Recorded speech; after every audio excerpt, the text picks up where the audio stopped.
अनादि टीवी देख रहे हैं आप। मैं हूं आपके साथ ऋषिका गुप्ता और आज चैत्र नवरात्र का छठवां दिन यानी कि मां कात्यायनी की पूजा अर्चना का दिन है। माता दुर्गा के आज छठवें स्वरूप मां कात्यायनी की पूजा अर्चना की जाती है। आज के दिन साधक का मन आज्ञा चक्र में होता है। योग साधना के लिहाज से देखें तो ये काफी ज्यादा महत्वपूर्ण है। और हमारे साथ स्टूडियो में मौजूद है पंडित अरविंद तिवारी जी। पंडित जी बहुत स्वागत है आपका।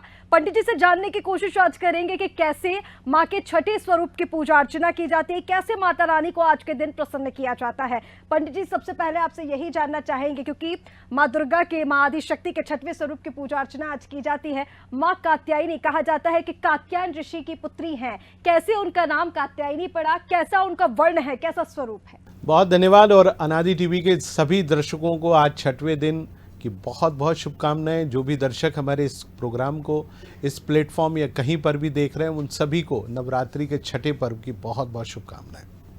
आज का दिन, छठा दिन, बड़ा महत्वपूर्ण दिन। देखिए, कल माँ जगज्जननी ने स्कंद को जन्म दिया था, लेकिन अब स्कंद को जन्म दिया, स्कंद ने अपना पूरा कार्य किया, लेकिन उसी के साथ साथ एक बड़ा दैत्य प्रकट हो गया जिसका नाम था महिषासुर। और महिषासुर ने बहुत अपना आतंक और तांडव मचाया, पूरे विश्व ब्रह्मांड को परेशान कर दिया। राजा इंद्र से उसका स्थान छीन लिया, स्वर्ग से उसको भगा दिया। सारे देवी देवता परेशान हो गए और जगह जगह जाकर कोई भगवान ब्रह्मा की पूजा कर रहा था, कोई भगवान शिव की, कोई भगवान विष्णु की। तो सभी ने पूजा अर्चना की, सारे देवी देवता प्रकट हुए। तब ब्रह्मा जी ने कहा कि इसका मान मर्दन यानी इसका वध केवल और केवल जो है वो माँ पार्वती और शक्तियों के द्वारा उत्पन्न शक्ति के द्वारा ही हो पाएगा। जैसा कि आप चाहें तो कालिका पुराण में पढ़ सकते हैं, तैत्तरीय उपनिषद में पढ़ सकते हैं, और हमारे देवी भागवत में भी आप इसका वर्णन है कि आखिरकार माँ का जन्म कैसे हुआ। ये तो एक कथा है, लेकिन दूसरी कथा, जैसा कि आपने बताया कि महर्षि कात्यायन की पुत्री होने के कारण वो कात्यायनी कहलाई, ये भी बड़ी सुंदर सी कथा है। कत नामक एक गोत्र था जिसके ऋषि कात्य कहलाते थे, और उनके पुत्र हुए महर्षि कात्यायन। वो देवी के बहुत बड़े भक्त थे। उन्होंने हजारों वर्ष माँ जगज्जननी की उपासना करी, और उपासना की तो उसके बाद माँ प्रसन्न हुई, प्रकट हुई। माँ प्रकट हुई तो उन्होंने कहा वत्स वर मांगो।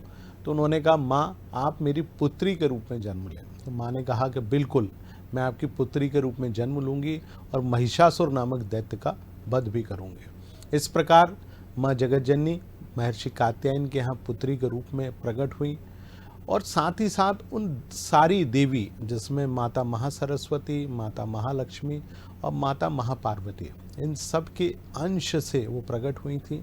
इसलिए वो, क्योंकि महर्षि कात्यायन ने सबसे पहले उनकी पूजा अर्चना की थी, इसलिए वो देवी कात्यायनी कहलाई। इनका एक नाम महिषासुर मर्दिनी भी है।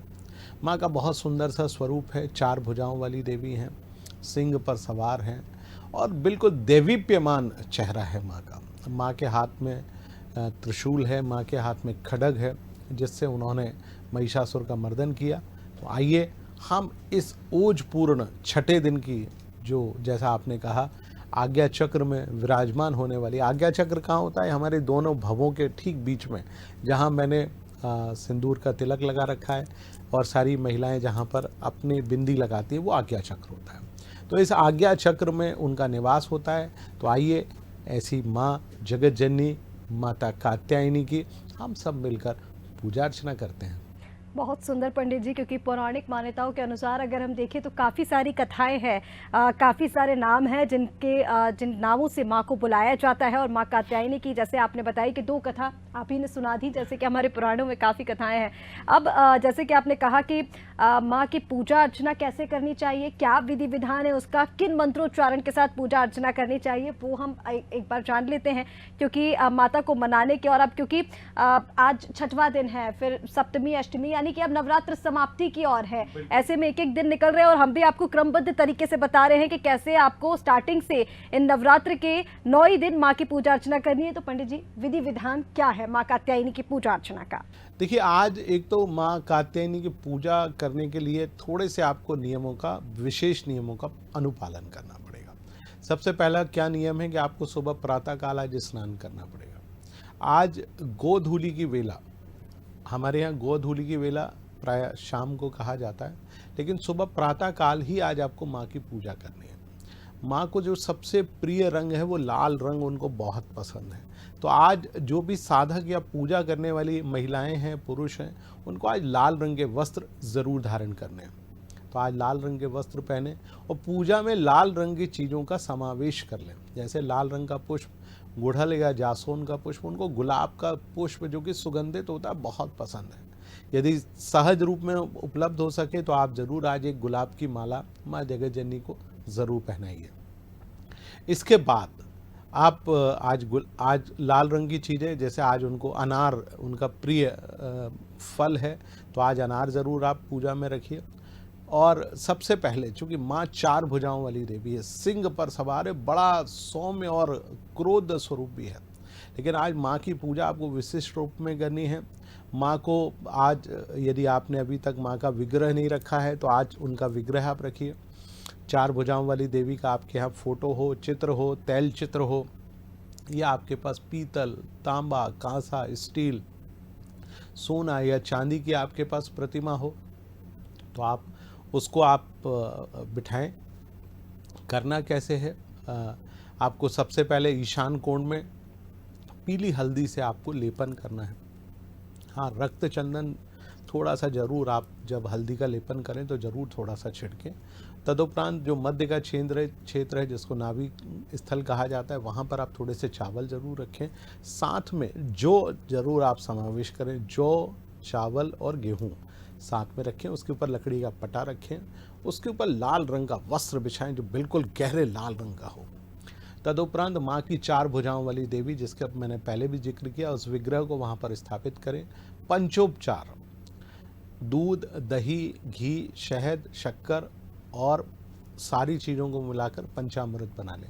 हाँ, लेकिन आज आपको लाल चंदन ज़रूर लेकर आना है। लाल चंदन आप ज़रूर साथ में रखिए।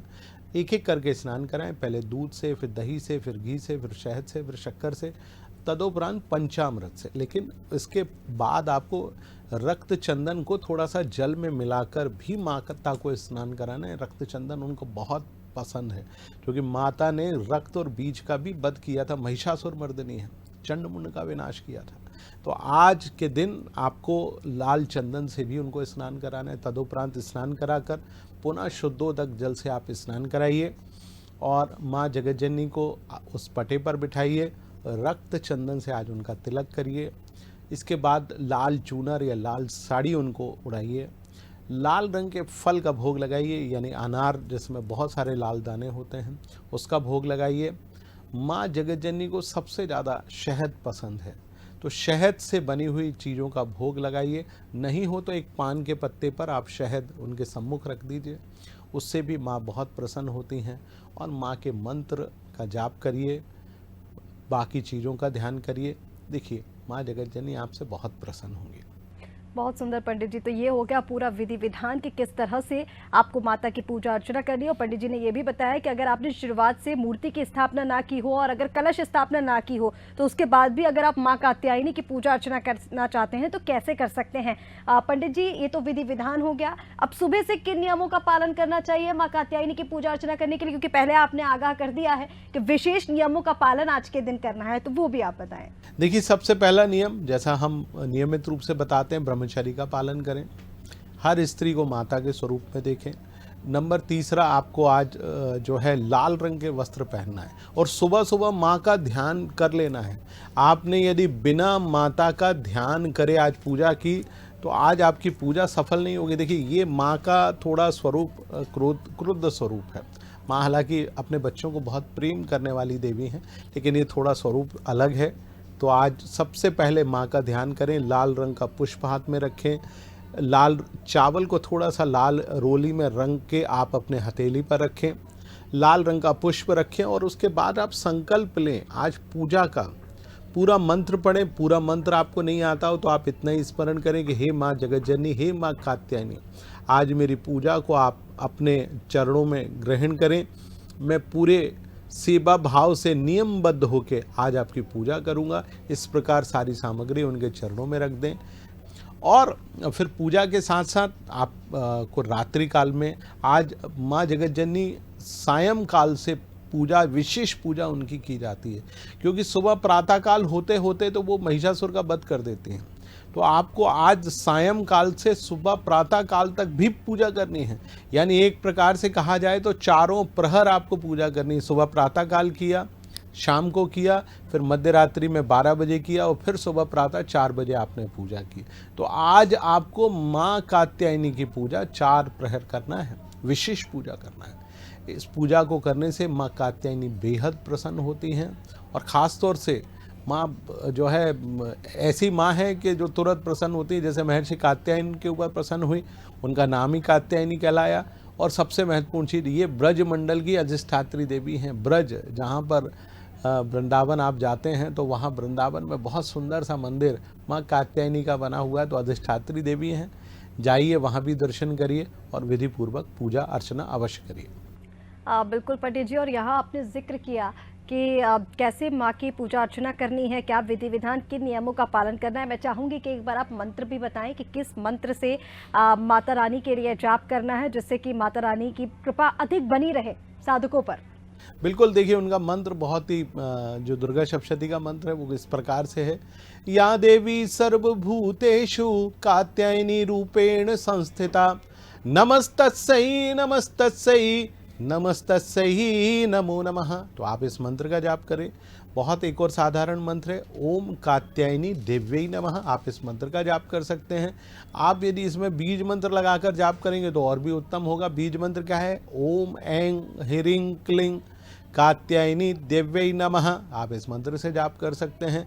आप इतना नहीं कर पा रहे तो ओम कात्यायनी देव्यै नमः, साधारण सा मंत्र है, आप इससे जाप करें। और आज के दिन खास तौर से आज 6, 7वें और 8वें अध्याय का आज पाठ ज़रूर किया जाता है।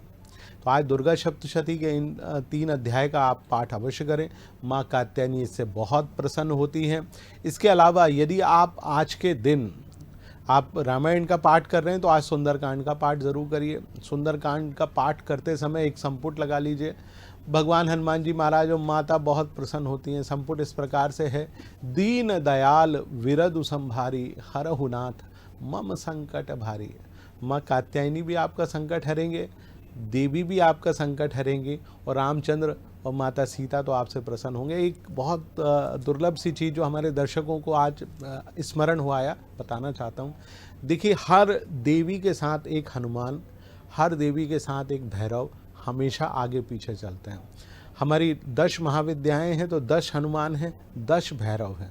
ठीक उसी प्रकार से हमारी 9 देवियां हैं, उनके 9 अलग अलग हनुमान हैं और 9 अलग अलग भैरव हैं। तो नवरात्रि में यदि आप माँ जगतजननी की पूजा अर्चना कर रहे हैं तो हनुमान जी की पूजा ज़रूर करें और उसके साथ साथ उनका जो सेनापति हैं भैरव, उनकी पूजा करें। अब भैरव की प्रतिमा आपके घर में हो तो ठीक है, नहीं हो तो एक फ़ोटो ही रख लीजिए। हनुमान जी महाराज तो अमूमन हर घर में पाए जाते हैं, फ़ोटो के रूप में पाए जाते हैं। तो आप माँ की पूजा करने के साथ साथ हनुमान जी की पूजा अर्चना करें और भैरव की ज़रूर पूजा अर्चना करें। भैरव अर्चना करने के बाद ही देवी की पूजा 1 महीने में संपूर्ण मानी जाती है। तो माँ का जो भैरव है वो बटुक भैरव हैं। आज बटुक भैरव की आप ज़रूर पूजा करिए। उनका बहुत सुंदर सा मंत्र है, ओम बम बटुकाय नमः। बहुत साधारण सा मंत्र है, छोटा सा मंत्र है। और बटुक भैरव की पूजा आप फोटो की कर रहे हैं तो फोटो के ऊपर से षोडशोपचार कर दीजिए, दूध दही घी शहद और शक्कर। ठीक है, उसी प्रकार से हनुमान जी महाराज पे थोड़ा सा छींटा मार दीजिए दूध दही घी शहद और शक्कर का, और तिलक लगा दीजिए। प्रार्थना करिए और माँ कात्यायनी से प्रार्थना करें कि प्रभु आपके जिस प्रकार आपने महर्षि कात्यायन के शब्दों के कारण आप प्रकट हुई, ठीक हमारे घर में भी आप आएँ, लक्ष्मी के स्वरूप में आएँ, बिटिया के स्वरूप में आएँ और हमारे घर में सुख शांति समृद्धि और उन्नति प्रदान करें। बहुत सुंदर पंडित जी, तो आपने ये एक विशेष बात बताई है जो मुझे लगता है कि काफ़ी कम दर्शकों को ही पता होगी कि माता रानी के साथ या तो आप हनुमान जी की पूजा अर्चना करें या फिर बाबा भैरव की पूजा अर्चना दोनों उनके करें। साथ चलते हैं, इसलिए वो कंपलसरी है। तो पूजा करने की जरूरत है ही। हाँ, 9 दिन मतलब आपको पूजा करनी है। हाँ, 9 अलग अलग हनुमान जी के अलग अलग स्वरूप है 9, और ठीक उसी प्रकार से 9 बटुक भैरव के स्वरूप हैं। और 10 महाविद्याएं, चूंकि इनसे अलग हैं 10 महाविद्याएं, जिसमें काली, तारा, बगला, धूमावती और आखिर में भैरवी और षोडशी तक हम जाते हैं। तो आप देखिए इन सब की भी पूजा अर्चना साथ में की जाती है। बहुत सुंदर पंडित जी। इसके साथ मैं ये भी जानना चाहूंगी, जैसे कि हम पहले भी बात कर चुके हैं इस बारे में कि जो दर्शक हैं उनकी अलग अलग मनोकामनाएं होंगी। कोई संतान प्राप्ति के लिए करता है, कोई विवाह के लिए करता है, कोई ज्ञान प्राप्ति के लिए करता है। तो विशेष फल की क्या प्राप्ति होती है माँ कात्यायनी की पूजा अर्चना करने से? और किसी की अगर कोई विशेष मनोकामना है तो आज के दिन क्या विशेष मंत्र तंत्र किए जा सकते हैं कि उनकी मनोकामनाएं पूरी हो? बहुत सुंदर आपने प्रश्न किया। देखिए, जैसा मैंने शुरुआत में कहा, ब्रज मंडल की अधिष्ठात्री देवी हैं माँ कात्यायनी। माँ कात्यायनी उनके लिए आज विशेष अनुकंपा करती हैं जिनका विवाह नहीं होता। तो यदि आप पुरुष हैं या स्त्री हैं, यानी बिटियां हैं या बच्चे हैं, तो आज के दिन आपको माँ कात्यायनी की पूजा करना चाहिए, क्योंकि वो विवाह कराने वाली देवी हैं। आज के दौर में आप देखिए कि जितने भी बच्चे हैं, चाहे लड़की हो या लड़का हो, सब 30-32 साल की आयु तक अपने कार्य क्षेत्र को करते हैं। फिर उसके बाद विवाह के लिए कन्याएं या वर की तलाश होती है, लेकिन विवाह नहीं हो पाता। तो आपका यदि शीघ्र विवाह नहीं हो पा रहा तो आप माँ कात्यायनी की पूजा करें। जैसे गोपियों ने भगवान कृष्ण को अपने वर रूप में प्राप्त करने के लिए माँ कात्यायनी की पूजा की थी, और स्वयं भगवान कृष्ण ने राधा का प्रेम पाने के लिए, माँ राधा का प्रेम पाने के लिए माँ कात्यायनी की पूजा करी। ब्रज में आप चले जाएं, वृंदावन में बहुत विशाल मंदिर बना हुआ है माँ कात्यायनी का, बहुत सुंदर सी मूर्ति है। तो आप वहाँ जाएं और देखें। तो ठीक उसी प्रकार आप अपने घर में, यदि आप माँ कात्यायनी की अनुकंपा पाना चाहते हैं, बिटिया या बेटे की पूजा, विवाह नहीं हो पा रहा, तो आप एक छोटा सा उपाय ज़रूर करें। क्योंकि माँ जगत जननी को विवाह कराने के लिए गुरु ग्रह को भी मजबूत किया जाता है, और ये गुरु ग्रह की भी अधिष्ठात्री देवी हैं। गुरु और शुक्र को मजबूत करने में माँ कात्यायनी की बहुत बड़ी भूमिका है। इसलिए प्रारंभ में मैंने आपको बताया था कि शहद माँ को बहुत पसंद है। तो आज आप शहद से बनी हुई खीर का भोग माँ को केवल इस कारण से लगाएं कि हमारी बिटिया या हमारे बेटे का विवाह नहीं हो पा रहा, तो आप आज उस चीज़ का भोग लगा दीजिए। तदुपरांत माँ कात्यायनी के लिए आप आज दुर्गा सप्तशती का हिंदी, संस्कृत और इंग्लिश हर एक में उसका अनुवाद उपलब्ध है दुर्गा सप्तशती का। तो आप 6, 7 और 8वां अध्याय ज़रूर पढ़ें। हिंदी में पढ़ें, संस्कृत में, इंग्लिश में, जो आपको अच्छा लगे, लेकिन माँ का आज आप पाठ ज़रूर करें, उनको सुनाएं। आप देखिएगा माँ एकदम प्रसन्न हो जाती है। एक और आपको दृष्टांत सुनाता हूँ इसी से जुड़ा हुआ। माता सीता का जब विवाह होना था भगवान राम से, और भगवान राम जो है धनुष तोड़ने आए थे, तो माँ जगत जननी जो है विहार करती हुई एक बगीचे में पहुँचती हैं, जहाँ ओट से दोनों एक दूसरे को देखते हैं, और फिर माता जो है वो माता पार्वती के पास जाती हैं और फिर उनसे प्रार्थना करती हैं। तो आज वो बालकांड की प्रार्थना यदि आज 6ठे दिन माँ कात्यायनी को आप सुनाते हैं, क्योंकि वो देवी पार्वती के अंश से प्रकट हुई हैं, तो आप देखेंगे बिटिया या बेटे का तुरंत विवाह हो जाएगा। शीघ्र विवाह करना है, नहीं हो रहा है, मंगल, शनि, राहु, केतु कुछ भी परेशान कर रहा है, कोई जतन करने की ज़रूरत नहीं। केवल माँ कात्यायनी की पूजा करें। स्वयं भगवान कृष्ण ने माँ राधा के लिए, गोपियों ने भगवान कृष्ण के लिए जिनकी पूजा अर्चना की, आप भी करके देखिए, तुरंत लाभ होगा। बहुत अच्छे पंडित जी। तो ये तो आपने बहुत ही अच्छी बात बताई है कि जिनको विवाह के लिए माँ की पूजा अर्चना करनी है वो कैसे कर सकते हैं। और आपने जो मंदिर बताया है, मेरे ख्याल से मथुरा वृंदावन लोग जाते हैं तो वहाँ जाते ही होंगे माँ के दर्शनों के लिए। कम लोग जाते हैं, लेकिन वृंदावन में राधा वल्लभ और बांके बिहारी तो जाते हैं, लेकिन वो अमूमन जो है 2 मंदिर नहीं जाते हैं। माँ कात्यायनी का और भगवान शिव का गोपेश्वर महादेव के नाम से मंदिर है, क्योंकि भगवान शिव ने भी गोपियों का स्वरूप लेकर वहां पे विराजमान है। रासलीला उन्होंने की थी, वो उस समय का है। उस समय का है। तो आप सोचिए कि भगवान शिव और माता पार्वती वहां विराजमान है। आपके जीवन में, जिसके जीवन में वैवाहिक सुख की भी कमी हो, मैंने कई बार विवाह हो जाता है लेकिन वैवाहिक जीवन सुखद नहीं हो पाता, कैसे वैवाहिक जीवन को सुखद बनाएं, उस हेतु भी आपको गोपेश्वर और माँ कात्यायनी के दर्शन करना चाहिए। बहुत ही प्राचीन और सिद्ध मंदिर है। उस स्थान की रज को आप अपने माथे पर लगा लीजिए। गोपेश्वर महादेव में तो भगवान शिव साक्षात विराजमान है। एक लोटा, वहीं बाल्टियां भर के रखी, एक बाल्टी से, लोटे से जल आप चढ़ा दीजिए। देखिए आपके जीवन में वैवाहिक सुख कैसे प्राप्त नहीं हो। बहुत ही सुंदर पंडित जी। इसी के साथ आपने जिक्र किया कि माता रानी के छठवें स्वरूप की जब पूजा अर्चना की जाती है, यानी कि नवरात्र के छठवें दिन 6वें, 7वें और 8वें अध्याय का पाठ किया जाता है दुर्गा सप्तशती के। अगर किसी ने शुरुआत से वो पाठ नहीं किया हो और वो आज पूजा अर्चना माँ कात्यायनी की कर रहा हो, तो क्या बीच से उस पाठ को किया जा सकता है? बिल्कुल कर सकते हैं। देखिए वो माँ कात्यायनी के विशेष रूप से उन्होंने किस प्रकार से महिषासुर के सेनापतियों का मर्दन किया, तो आप देखिए कि बिल्कुल कर सकते हैं।